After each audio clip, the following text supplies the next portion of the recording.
journal called Injury. And I did that work for a foundation called the AO in Davos, Switzerland. Wonderful. That's a good introduction. Thank you for coming to this interview. Dr. Kebba Bojang. Yes, good afternoon to all the viewers. My name is Dr. Kebba S. Bojang. Anyway, I'm currently in the Gambia. So I'm a medical doctor by training. So I'm a medical physician scientist. That means both a medical doctor and a scientist. So I'm currently working at the Ministry of Health of the Gambia as the head of the Cancer Control Program. I also lecture at the University of the Gambia, Faculty School of Medicine as a senior lecturer, and yes.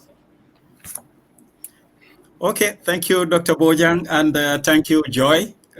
Good to have you here for this interview. So I've seen that it's person that brought you together. You have edited a book together, and it's called Healing Words, Medical Poetry and Prose.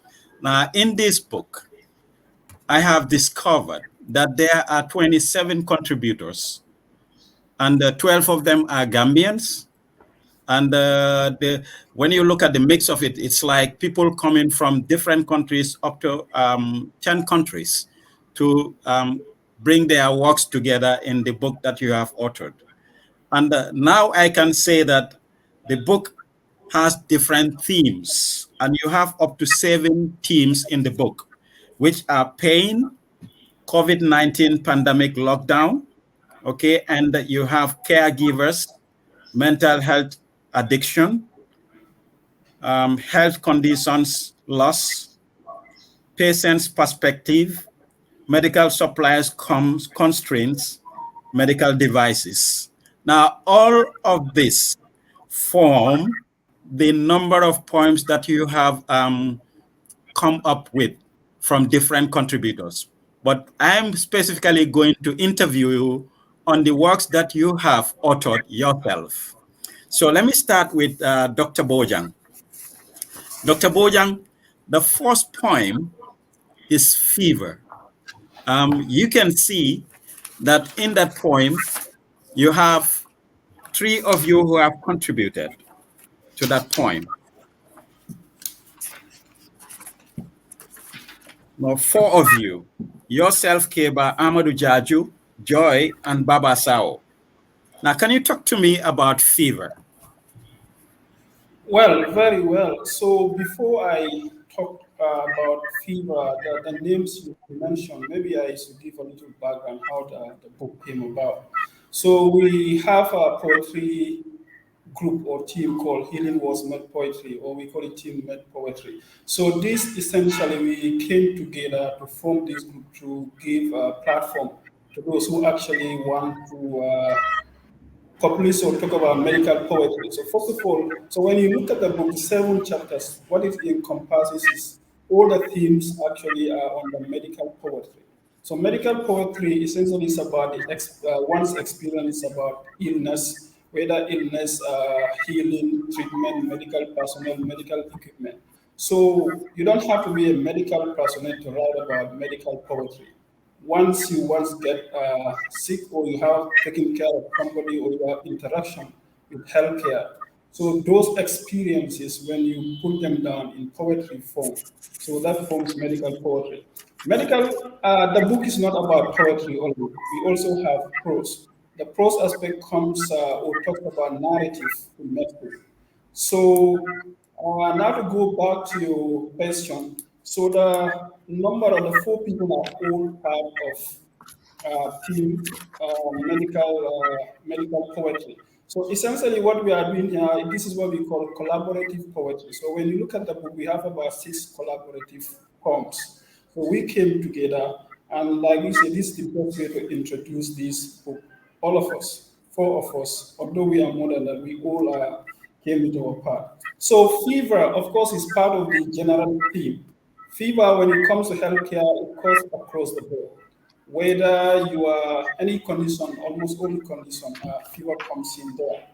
So essentially, what is fever? We all know what fever is, whether we are medical personnel or non-medical personnel.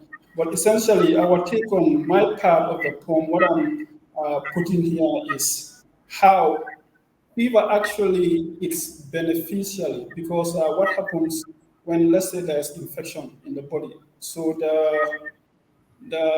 if I can, the temperature controlled parts of the body will be set up in such a way that the body will be able to fight that infection or invasion. But then that can become detrimental. So my understanding of fever, my interaction with fever, that's what I put here. Then other contributors also their understanding and like joy is part of that. The way they have interacted with fever, that's how they put here. Yes, Kebba. You have, the use of poetry is for synthesis because you use it to express your thoughts that could have been written in the narrative form, but you compress your thought into poetry. And I can see that you said a state of body's preparedness for converting invading intruders. You see, I see you using the language of war here. For example, soldiers going to war or rebels entering an uninvited place where they are not invited. So you are using a metaphor here for the word fever, how it comes about. But with joy, I see your pattern of language. You use a lot. You are a strict rhymer. I can see you using descending my focus lust, declining.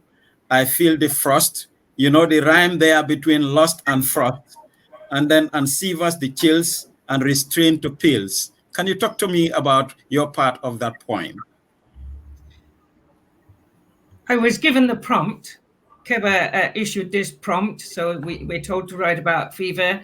I thought, well, what do I know? And what I know is my own experience of it, and the way that illness can come it can come upon you very rapidly. You get up in the morning, you're quite fine, and suddenly you lose your grip, you lose your concentration, you can't focus on various things. And that's why I wrote in this style of the person who is experiencing it, losing touch with the outside world, the reality, sinking into the delirium, feeling they have no control over the outside world. And then I get to the end to say that the carer is there, eyes glazed over. You draw up the cover, keeping a long watch. I am not lost. I think that ends in a hopeful note. This is because somebody else is there. And that's the caregiver. The caregiver, yes. Wonderful. That's good. Kebba, you wanted to say something? Yes, the usage of we say metaphor. Of course, medical practice is littered with metaphor. Metaphor. That's why poetry actually is good for healthcare givers because most of our symptoms actually present in metaphorical way. So as a healthcare giver, you should be able to interpret metaphor.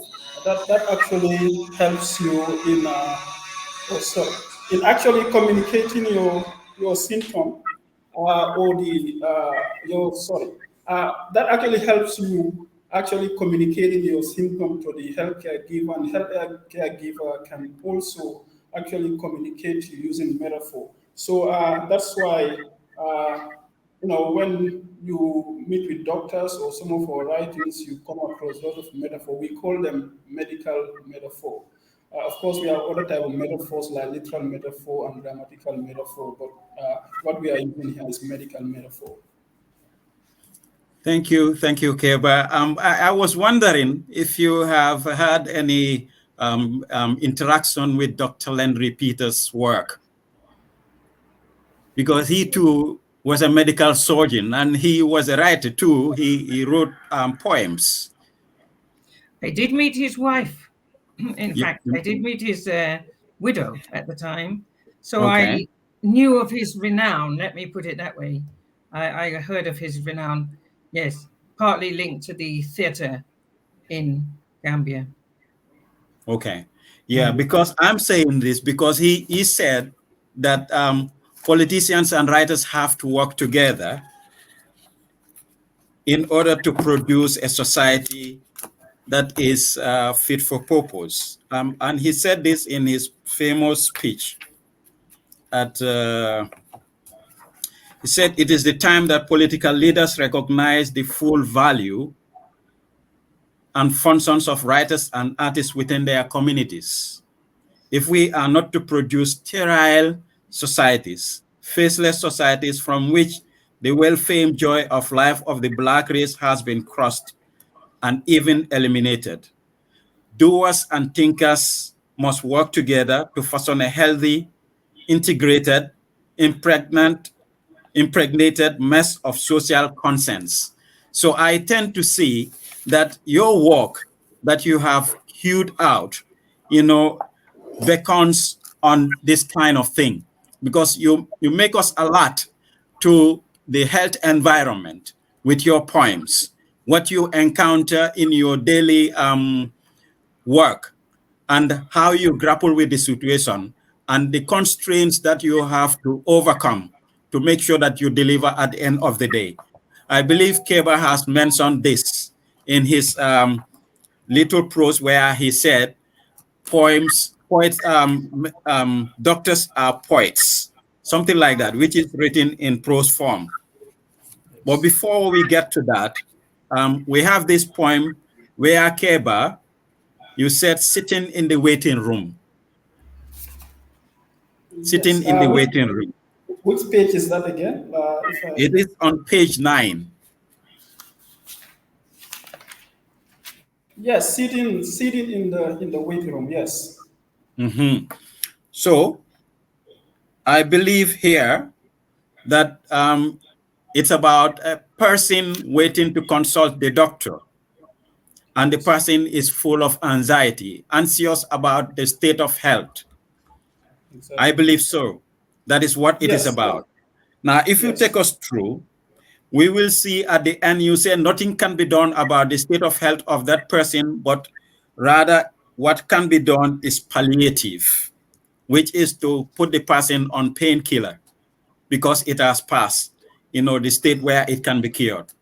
Is that not Yes. some sign of resignation? No. So sitting in the waiting room. So this poem is about the different realities that people go through, especially when they go to see doctors. Because, for example, the last line there, the two lines, deep in this state of anxiety, I still Mm-hmm. see smiles around me. So this is about different realities. Like, when you look at life, we all live in our different worlds because of our reality. So what I'm saying, this individual, for example, is waiting, sitting for the doctor, and is going through all these thoughts. Okay, maybe I don't know what let's say my results is going to be, but the doctor actually knows. So that's why until she tells me, I will not know. So it's like, okay, if I go to see the doctor, will I have good news, or will the doctor tell me, I'm sorry? Uh, like, for example, we are talking of cancer. It has come back again. There's nothing we can do. There's only palliative. Or maybe, the only choice we have now is amputation. But like the person was like, in all this, I'm seeing smiles around me. In his deep thought, in his trouble, thought, he still sees people smiling around him. So it's about our different realities when we go to see our healthcare givers. Some the conditions they go for are actually very simple, but others really are facing the decisions of their lives. Like part of the thing, what I say, maybe this is going to, if today will be the beginning of the rest of my life, or equally the start of life anew. Yeah, I've seen that. Where you said it's all smile around me, it's like that's an oxymoron, in the sense that the person must be in a pensive mood, anxiety, thinking about, the impending, maybe if not death, but at least grave reality that he is faced with. And yet you said all smiles around me. That sounds to me like an oxymoron. Now, the next poem that I will look at is that of Joy. But before that, Kebba, there is a particular poem that is of interest, not only to me, but to maybe the general viewers and also the public in at large. That is the medical 419ers, scammers. You may hold it there. Let me proceed to Joy's um,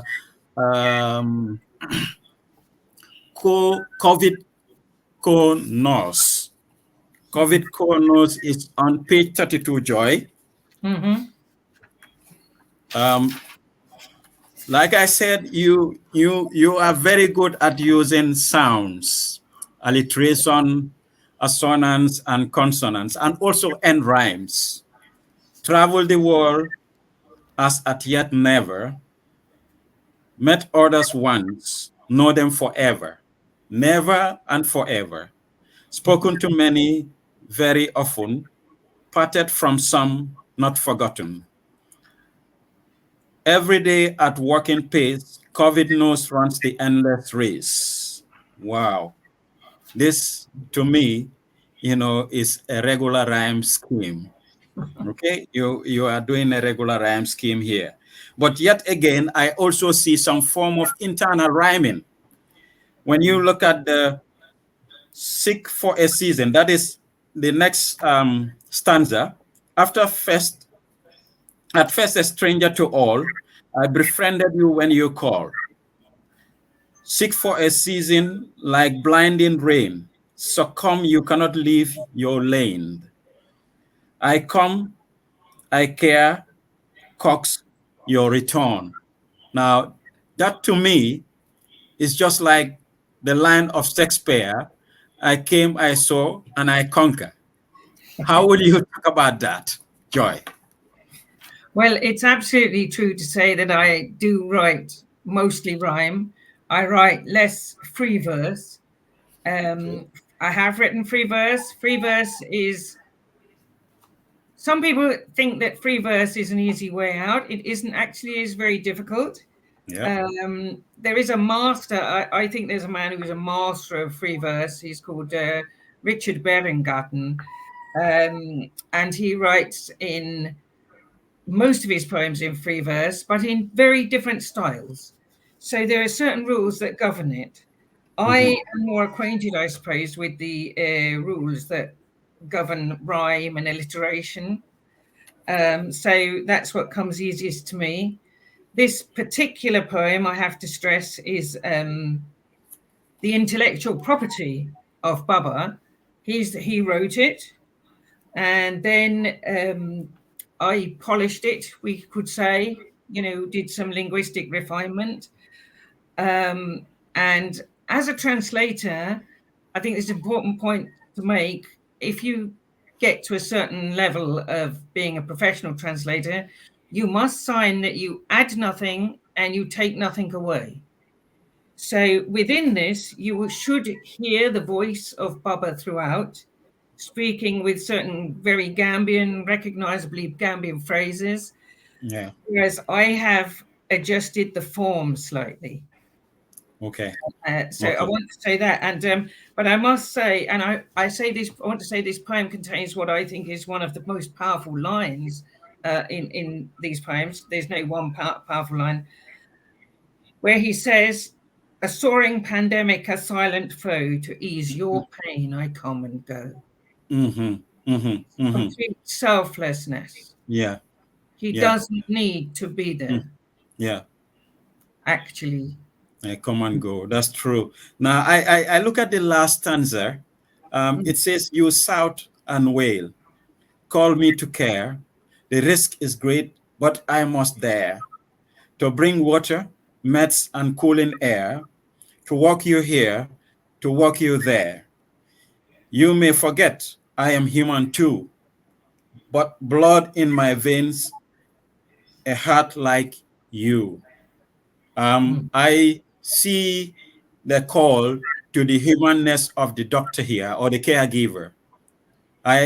Because I think sometimes patients tend to look at doctors as being superhuman, So he's saying I'm a mere mortal in this sense, just like yourself, the patient line here. In other words, the doctor could have been the patient, but here it's like you are doing all within your powers as a doctor to make sure that you bring that comfort to the patient. You bring the hope, and you try to do your best to make sure that the end results is met. That is to make sure that the patient feels better. Thank you, Joy, and I agree with you. It's collaborative between you and Baba Sawo. Now, Dr. Kebba. Yeah, yeah. If I can just say something about this poem. So this Go poem ahead. is under the theme COVID and pandemic. So Baba is a nurse. So actually, what he is writing about here is his experience during the COVID time. The COVID pandemic. So some of the things they went through as nurses. So that's what he put down here. That's true. Thank you. Thank you. Now, I bring you back, Dr. Kebba. Medical 419ers. Without reading the poem, when it said medical 419ers, I was thinking like this is talking about quack doctors, fake practitioners. But on the contrary, you are talking about people who go and beg in the name of disease, in the name of being sick, in the name of saying that they can't do it. So able-bodied people must come to their aid. What do you think about medical 419ers? Can we have a read? Well, what page is it again? Medical It's on page 14. Page 14. Yeah. Yes, medical 419ers, scammers. Yeah, the use of 419ers, I remember I had this discussion with Joy before, she edited this poem. So the use of 419ers, I had to explain to her. 419ers actually came from Nigeria. I think part of their, I don't know, constitution. So I was telling her around here, people will be familiar, maybe around US and other places. They may not know 141. So that's why we put scammers there. In bracket. Good. Yeah. So if you look at where the CT scan report, actually, that actually is a real report that I'm reproducing here. As a medical person, when you read this report, you know that it's just bogus at all. So non-medical person may think that, wow, there is something here. But once you read it, you know, man, this guy. So somebody somewhere sat down and cooked, as we say here, this report. I mean, this is just dangerous, and maybe gave it to somebody as if this was real. So medical 419 as scammers, they prey on our emotions, appealing to our true humanity by using sickness as their tool, making them scum of scammers who wouldn't want to help the ill. They use fake medical papers as their tool of trade. The sophisticated use medical reports authenticated. The petty use the prescription parts, laboratory result. The Carlos use prescription parts, laboratory result. So the Carlos use the real sick, mostly children. Though some may look legit, with a closer look, you see number of red flags waving, medically ridiculous statements screaming. So the CT scan report, the heart's pumping power is weaker than normal. Blood moves through the heart and the body at a slow rate. The heart cannot pump enough nutrient and oxygen to meet the body's need. The chambers of the heart respond by stretching to block more blood to pump through the body and becoming stiff and hardened. The heart muscles eventually weaken and become unable to pump as efficiently. Kidneys respond by causing the body retain fluid, water, and salt. Fluid builds up in the arms, legs, ankles, feet, lung. Conclusion, congestive heart failure. My conclusion, medically ridiculously, hilariously fake. So, you are mute.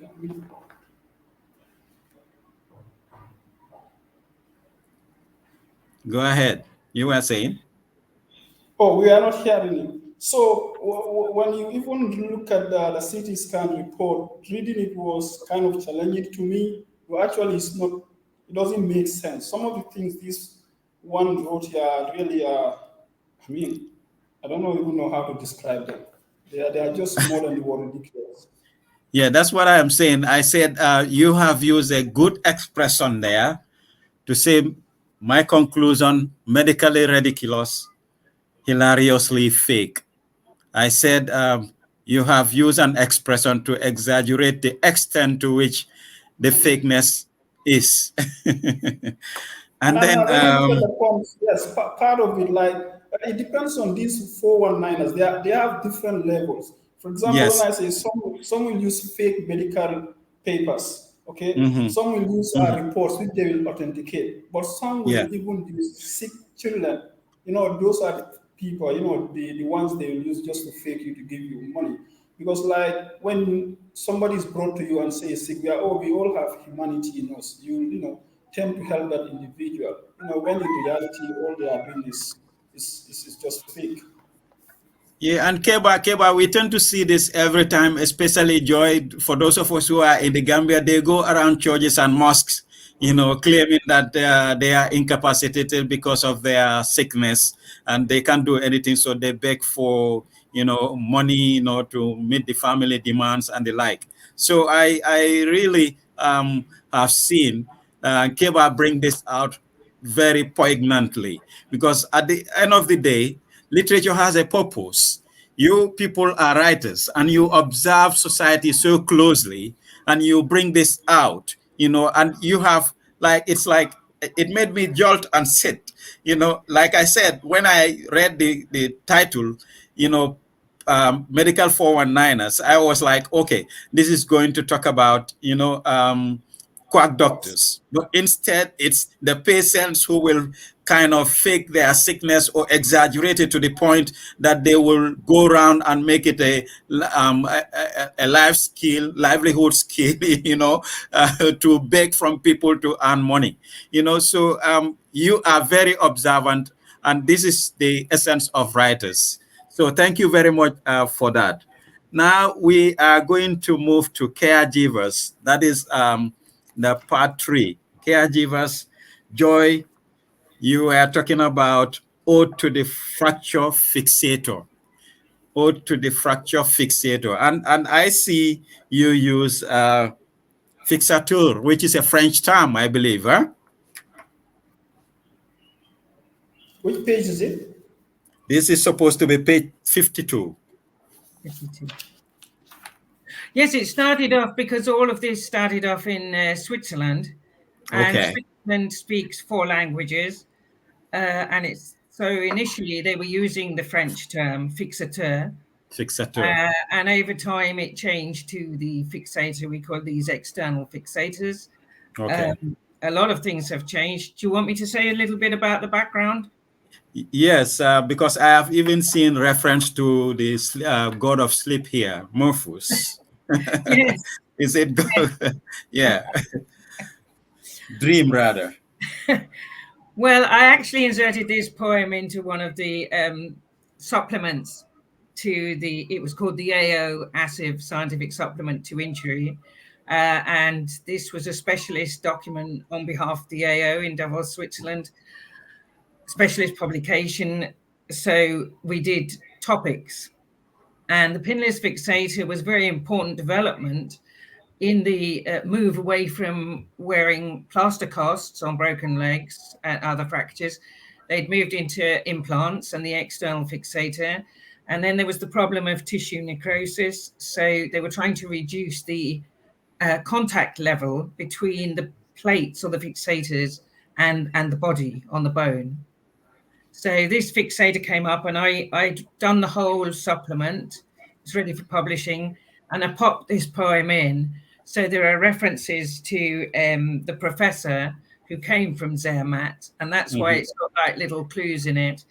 Professor Stefan Marcel Perrin was a leading authority, director of the AO Research Institute for decades, only passed away in 2019. I worked for him for 30 years.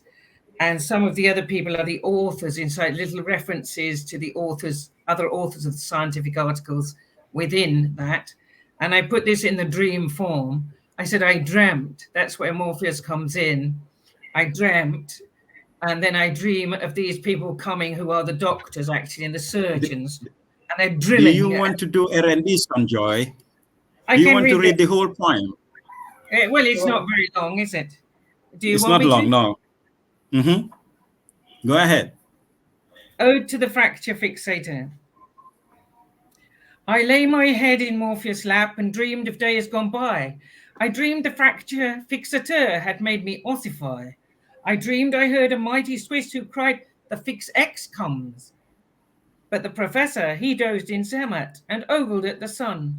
I dreamed a distressed damsel would wed a bold tycoon, and a doctor on a sailing ship was eating fish at noon.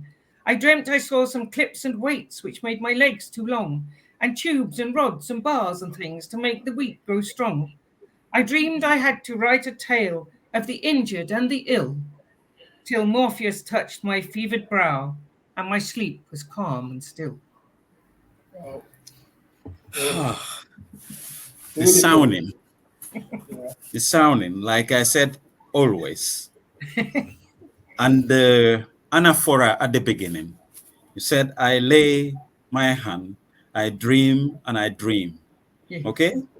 First line, second line, all I, you know, and I dream. It keeps on repeating itself.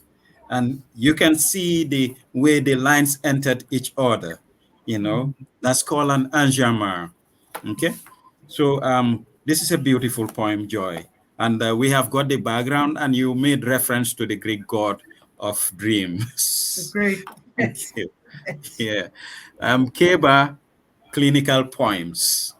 I have seen that you talk about mnemonics in one of the little narratives that you did. And this is permeating the clinical poems here. Clinical poems is on page 62.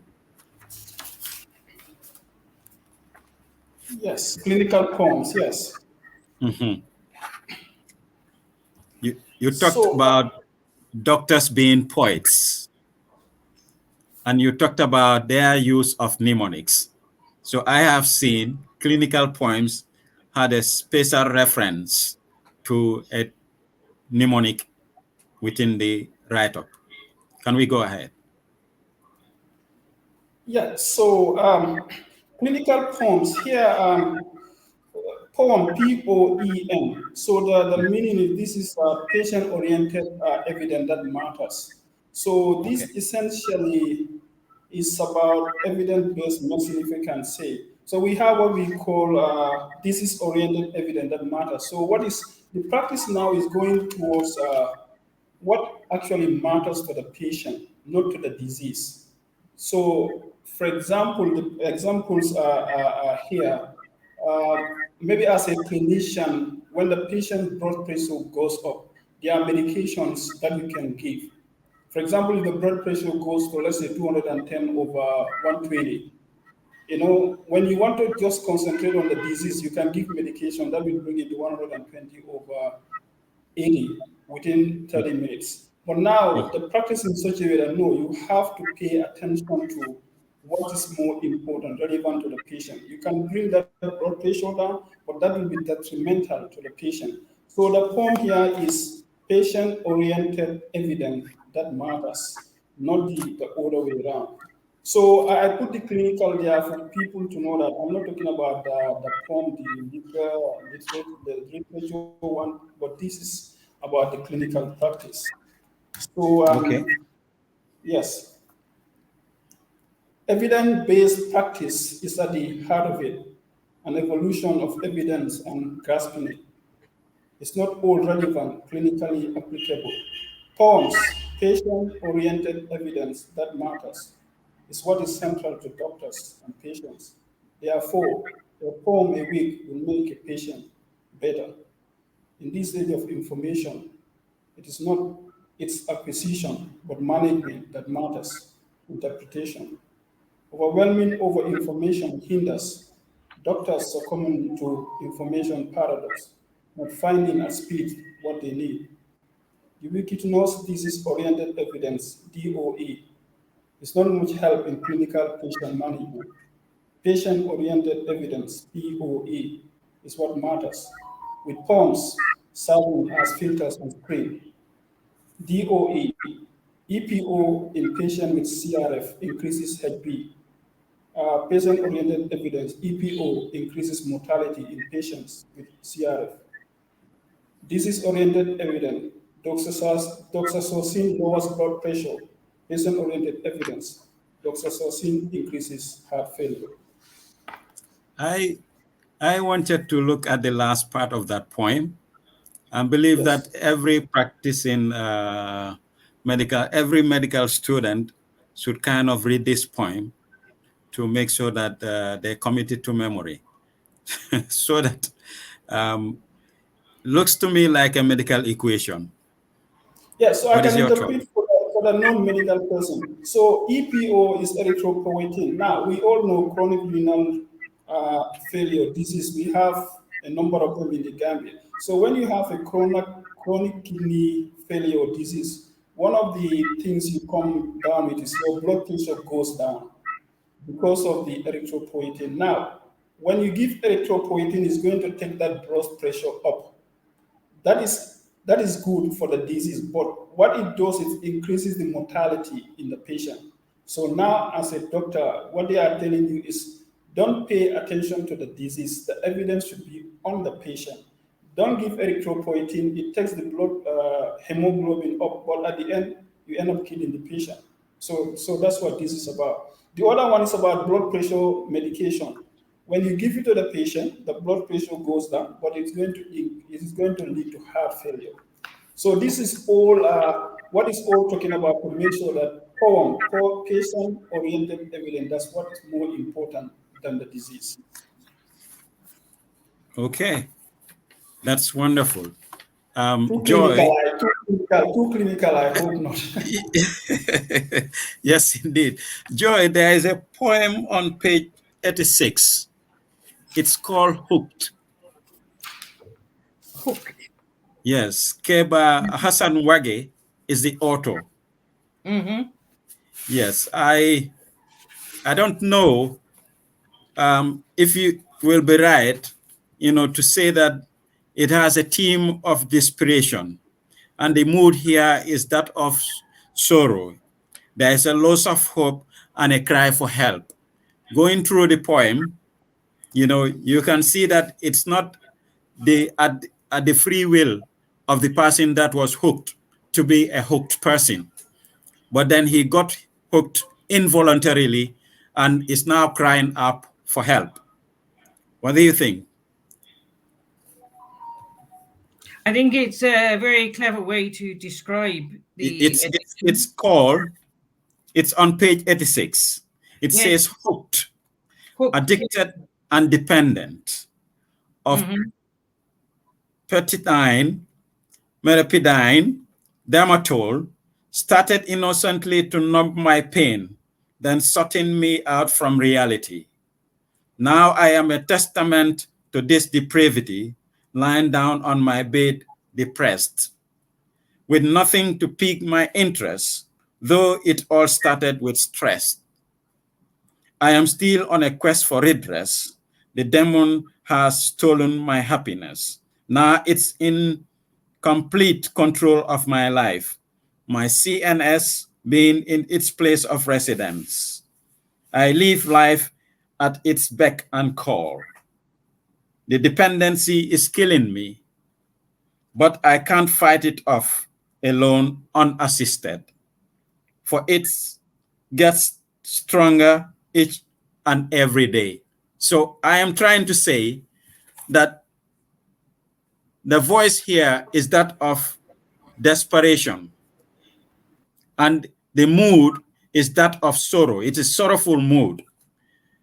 There is a kind of lost hope, and the person is trying to cry for help. What are your thoughts? Well, I was saying I think this is a very clever way of describing it. And I've read other poems about addiction where there was a line saying, "You came to me." The drug says, "You came to me. I did not come to you." And I think that's a very difficult aspect, because nobody sets out to become an addict. Okay. It comes upon them for one reason or another, which he says here, it started innocently to numb my pain. You think, well, I'll just take this for now. And the next minute it's taken over. Some people are more susceptible. And there is perhaps a tendency in society to blame an addict instead of offering the help they need.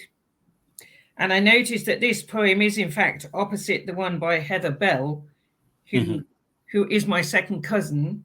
Okay. And she wrote a poem about a real story of a dried out alcoholic, and the lady was doing well, but then she got a cough. She got cough mixture from the pharmacy, and it had alcohol in it.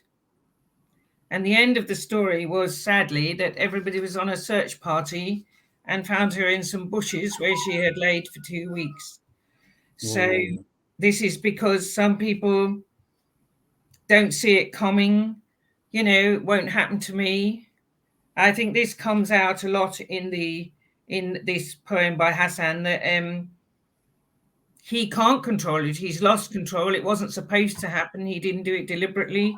And what he needs now is help and rehabilitation, which I think is also a topic in the Gambia of how you address the rehabilitation and cure or management of people who get into addictions.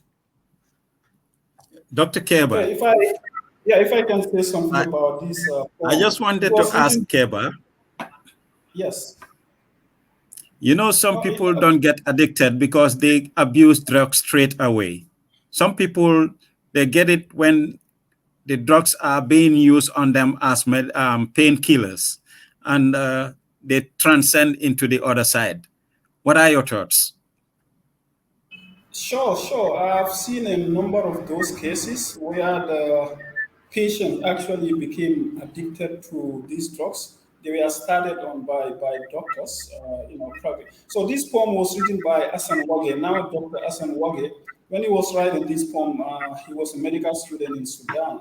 So, amphetamine is a painkiller. Maybe he's writing from experience around Sudan as medical personnel. So, because usually we have access, medical personnel are the ones who should have access to this type of medication. And in these situations, that's why it's not good to judge people. You see an addict, you don't know the history behind where it all started. So it is important, especially as medical personnel, because sometimes you see some of these people coming to hospital, to our health facilities, and we tend to talk to them in a way which is not actually, sometimes we think that they are, these rough people, but sometimes the problem actually will start with us. They come to us, we start them on this medication, and at the end of the day, they'll get hooked.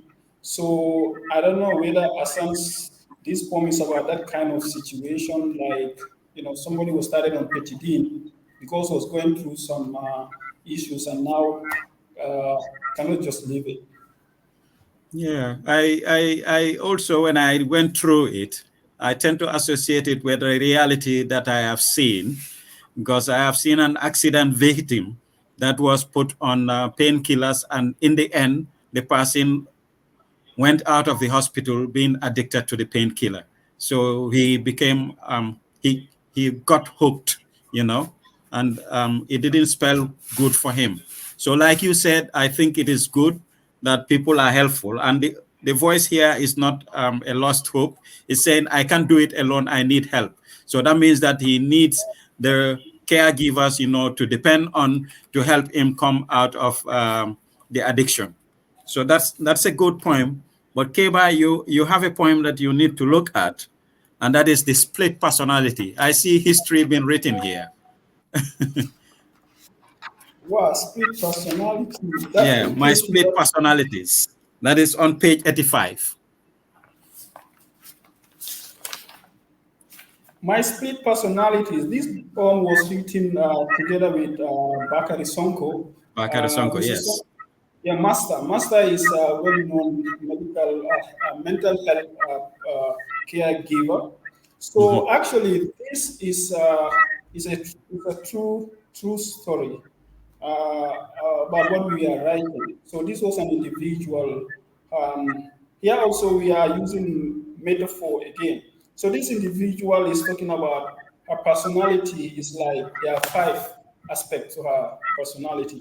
So there is the naive, the religious one whose life purpose is to worship God. There is a rebellious teenager who doesn't want to socialize and is one to making poor life decisions. And there is the mature, emotionally intelligent, hypersensitive intellectual, and there is the stupid, reckless, careless young adult who doesn't want to grow up. So the individual actually has mental issues going through. So we spoke to the individual, and through that we are able to come down with these things. Yeah, I see some psychology here, Keba. Um, Yes, we have the ego, the id, and the superego as yes, humans. Yes, and then I see the poet trying to use this here to talk about the different personalities he is imbibed with. But at the end of the day, after having gone through some of the stages, he looks back and say that was not me, trying to rationalize, that it could not have been him or her, And I think we all have yes, this kind of experience during our yes, transition into adulthood. So at some childhood stage, you have done something that otherwise you wouldn't have done if you were that smart as an adult.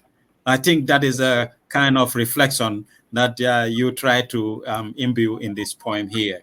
I yes. see a kind of note of maybe a kind of blaming oneself or trying to say it couldn't have been me. If I were to go back, I wouldn't have done this. It's a kind of regret that runs through the mind of the writer. What are your thoughts? Yes, exactly. That's why we have here. When I listen to my audios and read my writings, I was like, no, that wasn't me. I was seeing and talking to a 14-year-old who used emotions, not logic, to replace fear and anger. You see, once your mind takes a habit of taking a holiday from you and only comes back when you least need it, the logical goes out the window. So essentially, thinking back, she'll be like, no, some of the things I said, no, that couldn't have been me. I would not have done that. I'm in my right kind of sense or so. So these are the type of individual we say she has insight into her problem or mental issues. So this is better than those who actually don't have any insight. They can do the worst of things and say the worst of things, and I mean, you talk to them, they will have no recollection about it. So in helping this individual or this personnel actually will be easier and quicker than those who don't have insight into their issues. Wonderful, wonderful. Now, we are making grounds and we are making headway. We go to our third but last theme, which is health conditions loss. Okay, and here, Dr. Bojang again, something very rife within our community. You're talking about obesity and you're talking about diabetes. um, I come across this, surprisingly, and I said, this is of currency in the Gambia. People must know about this. And this is on page 105. Yes, from obesity to diabetes. Yes. Obesity Yes, from this genetic. You want to read that? Because it's full of medical terms. really, I'm not sure because this is too technical or too medical for well, maybe Obsogenic. there are, yes, maybe there are people listening medical, but essentially what Okay. this piece is talking about is now if you have diabetes, because of obesity, is called diabetes. And we have a lot of diabetes, people with diabetes in the Gambia. So, that obesity in itself is not a healthy condition. But, Yep. like I said, we don't have to judge people. Some people become obese, not of their choice. They are obese people who, if they have their way, they actually will not be obese. But then when you are obese, what is in the poem here is those are the stages that you go through to become diabetic. So that's why it's important when you are obese, you try to reduce your weight, because if not, eventually it leads to diabetes, which is called diabetes. And unfortunately, we have epidemic of obesity in the Gambia, although that is not known to, well, people don't appreciate that. But the challenge we have is also, especially when it comes to the women folk, people think that if you have body, it's more beautiful, than if you are slim or skinny. Unfortunately, even guys, if you are like me, people will be like, whoa, you need to put some weight. But I always tell people I have the right medical weight by my height. This is what it's supposed to be. But that's why social, and this is why poetry even comes in. The social aspect of diseases are very important because we have these experiences. People will come to us as medical personnel or doctors. Can you write something for me, especially young ladies, so that I can put on weight? I mean, that's just I don't know, serious, if I can use that word. Whoa. This is important for people to know. So you meant to say that there is a relationship between your height and your weight. No, yes, but like we all have our ideal medical weight by your height. My height is 1.82 meters, or 182 centimeters. So by that height, there is an ideal medical weight for me. There's a way to get that. So if I am 1.82 and I'm like 80 or 90 kilos, that actually should not be healthy for me. That's what I'm talking about. Now, I would want you to explain some of these terms. You say analogous, mediator cross-talking signaling, insulin resistance, insulinemia, lipotoxicity, glucose toxicity, and Wow. glucolipotoxic. Okay. Yeah. So what I say, from obesity from genetic and obesogenic environment. So obesity is actually a product of two things: genetics and environment. So Okay. obesogenic environment is anything in the environment that actually promotes being obese. But you have to have the genetic predisposition before you become obese. So two people can be exposed to the same obesogenic environment. If the one doesn't have the genetic predisposition, they'll not come down with being obese. But if the other one has, they actually come down with it. So adipogenesis are pacing angiogenesis, leading to cellular hypoxia and fibrosis, meta-inflammation, cytokines and mediators, analogous mediators, cross-talking signaling, insulin resistant hyperinsulinemia, lipotoxicity, glucolipotoxic, hyperglycemia, diabetes, diabetes. So actually, this is what we call pathophysiology. All these things I'm saying, if you are a medical person or a medical student, these are the stages. If you are obese because of genetics and environment, then adipogenesis will outpace angiogenesis. That will lead to hypoxia, inflammation will come, eventually lipotoxicity. So when you read these poems, like from obesity, all the stages that you go through until you become diabetic. So this is too technical, trust me. So and even for the medical personnel, because my research was in metabolic syndrome. So these are the molecular level. Even those clinicians may not understand this very well, let alone non-medical personnel. I can attest to that. Joy, your poem, Comfort. When I look at comfort, I suppose it was supposed to be happy given the title. But having read through it, I see, feeling of melancholy and a sense of loss. How would you think about this poem? This is a poem which I wrote again from an encounter. I met somebody that I didn't know very well, and I asked after their family, as you do. And the man was a surgeon. He didn't mince words, and he simply said, "My wife is dying." So that made such an impression on me that I wrote this poem initially for him. And I think it's quite a generic kind of a poem now, because this whole book is about our victories in illness, our resilience, the development of a conquering spirit when strength is your only option, the ability to process what is happening to you. And as you were mentioning palliative care before, the courage to drink boldly from the cup of defeat. And this is a story about loss and death. I see that.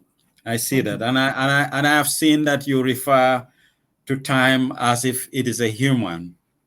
Yes. You said time, a silent stream, fast running, slips through feeble hands, a dawnless day and a vacant hour, and vacant hours, when I will speak and say, you are not far away from me, and you are not long gone. You faded rather silently and left me here alone.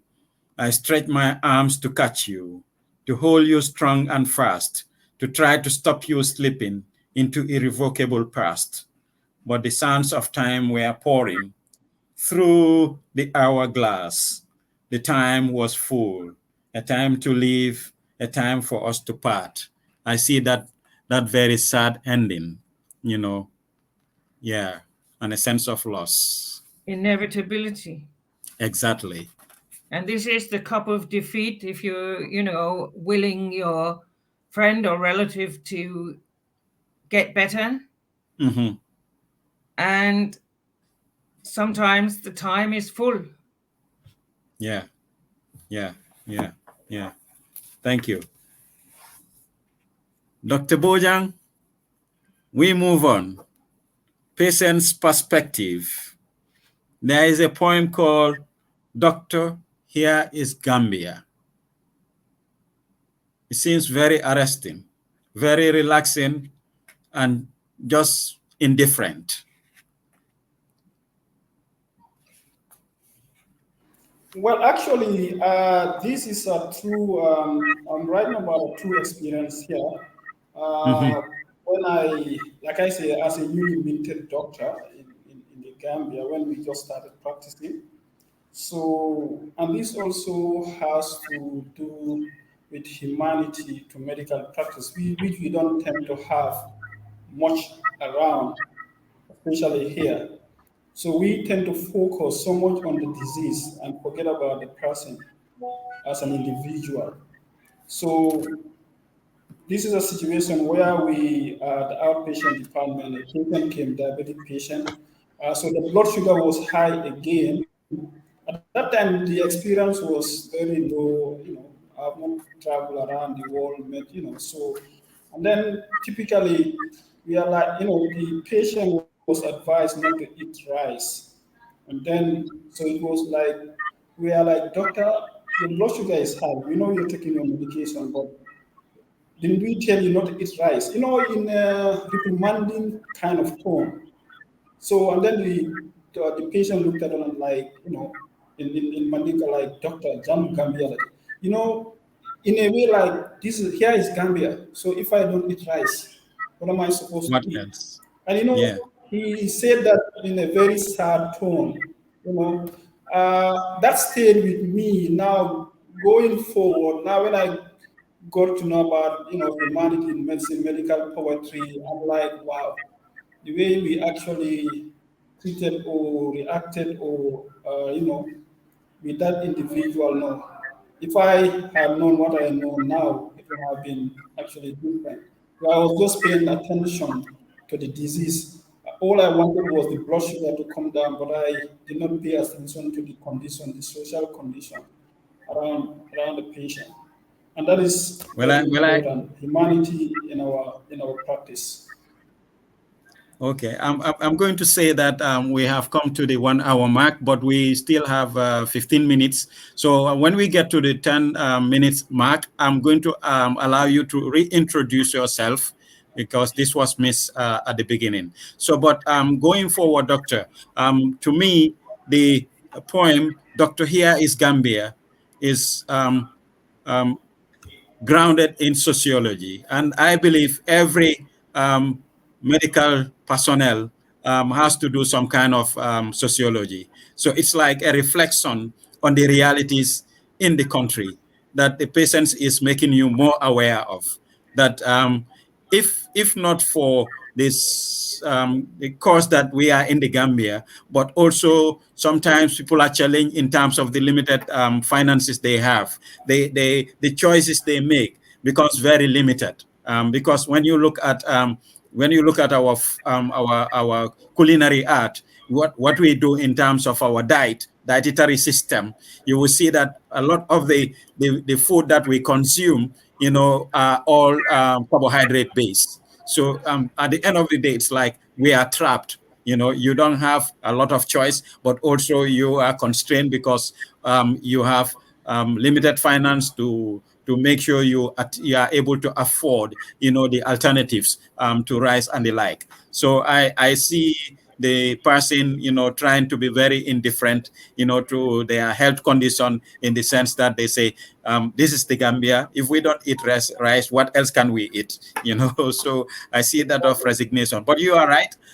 Every medical person, has to be aware of the sociological realities of the country, to make sure that you are able to juggle and navigate your way through, your interaction with patients. But again, we tend to Yeah, also, actually,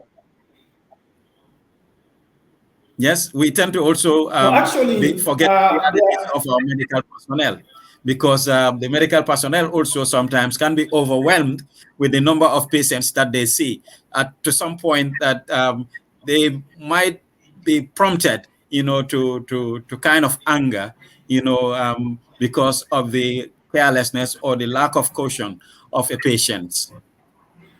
Yes. okay. So the Scottish, they are General Practitioners Association together with the Scottish Poetry Association, I think since 2014. So they have this collaboration where every new medical graduate in Scotland is actually given a book of poetry from the Scottish Poetry Association. So that actually is going to teach or to show, to help new medical graduates with compassion. Because in this day and age, we have to have compassion, we have to bring humanity in our medical practice. Those days are gone when it's like, it's about you answering doctors' questions.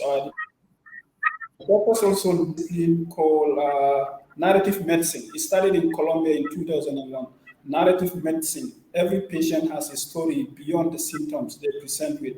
So we need to go beyond just the symptoms and listen to what the patients have to say about their social histories and other things which are very important when it comes to their symptoms. Okay. And Kebba, I'm going to come to you last because there are two reality poems. One, it might not be a poem per se, which is, and just like that, he died. It's not written in verse form, but it's very outspoken, if I may use that term. You can think about it. It is on page 130. So I will turn to Joy, there is a poem on page 113, 113. You know, it's called The Paralyzed Leg. Okay, The Paralyzed Leg, 113.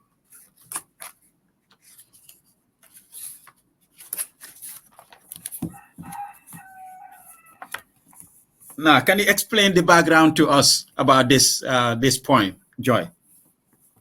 Again, this is personal experience. I have had back problems almost all my life, and at least on 2 occasions, my right leg has been entirely dysfunctional from the hip due to trapped nerves. And so I was trying to write about the experience of paralysis when everything is there and everything is fine. The anatomy is all intact as far as one can see. So I described the leg and how it is. It's perfectly all right, but form and function. The form is there is no function. And at the end, I mentioned the caregiver that, again, you must have, there is nothing I can do about this. I must trust in the physiotherapist. This is slightly relevant to Gambia because I had a incident in the Gambia and there wasn't the physiotherapy available, and it has left me with a permanent foot drop, they call it. So it's a slight paralysis, not major, but there was not the medical care available to tackle it at the time. Oh, rather unfortunate. And I can see you making reference, you know, to people here. You said, I well remember at my home when they talked about the leg, you know, if it be supine or quite prone, it must connect to my backbone. And there it lay flat on the bed. That one simple leg like lead, till the physio cupped his hands to lift and move its broken strands. So here you are making reference to people around you who are giving you care. Care, yes, the care that we need when we are unable to care for ourselves. That's good. That is a poignant feeling of paralysis, you know. Yes. Kebba, I said I will come and you will wrap it up with two of the write-ups, and one is a poem, and the other one is just a short kind of prose, and it says dying, giving birth, and the other one is and just like that he died. I want you to start with and just like that he died.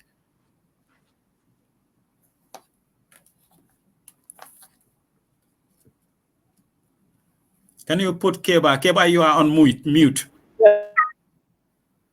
This is a tragic experience that most of us who actually work in the Gambia, especially back in the actually experience. So people will come to our facilities and just like that they will die because of, for example, this is a reality.